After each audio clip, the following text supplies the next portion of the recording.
we have got a patient here who's very clearly got food stasis. I think you can see that. Sander's just spent the last 20 minutes cleaning the esophagus, and this is the result. And I've confirmed that it's very hard to clean this any more than it is now cleaned.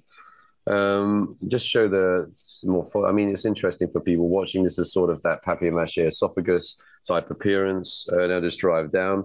That looks a bit like skin. When skin is wet, has been in the bath for too long, maybe that it's also got food on it, but it's quite crinkled. It's quite wrinkly, and you can also see this esophagus is massively dilated. Patient's got a manometry that shows type 1 achalasia. He's been a long time. I don't think he's ever been treated because he's declined treatment repeatedly. He was offered telemyotomy, decided he didn't want it, and he's been a couple of years in this situation, and now he's come for definitive treatment for the first time.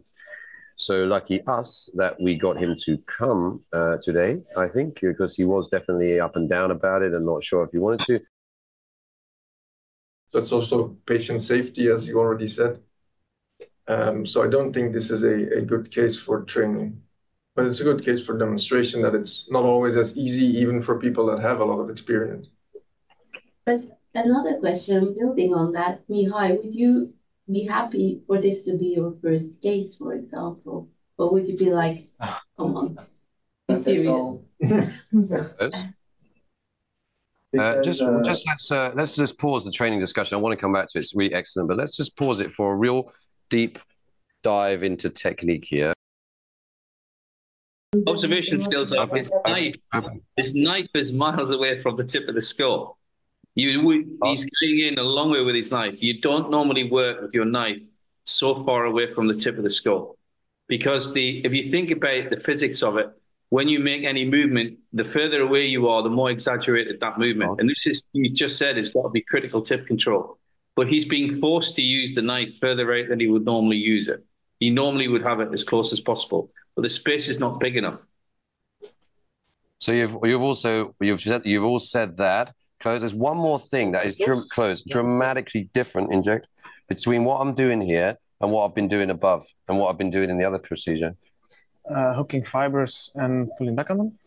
Yeah, pressure. Yeah, speed. No, I mean this is probably like, I don't know, 1/8 of the speed of what I was doing before, and it's just critical. It's everything. I mean, I remember Roland Valori, first time I met him, he said to me, when I remember it still vividly like it was yesterday, he said, David, good tip control, but you know, when you get to the right colon, just all goes south, and it's just because you're going too fast. And I think if you want to do anything, if you want to do anything that's difficult, you have to go slow. And I'm being forced to go slow, because otherwise, if I take one wrong tap of the pedal, this is the end for this gastroesophageal junction hold, and we'll have to do this tunnel again. And then you do your extra tap.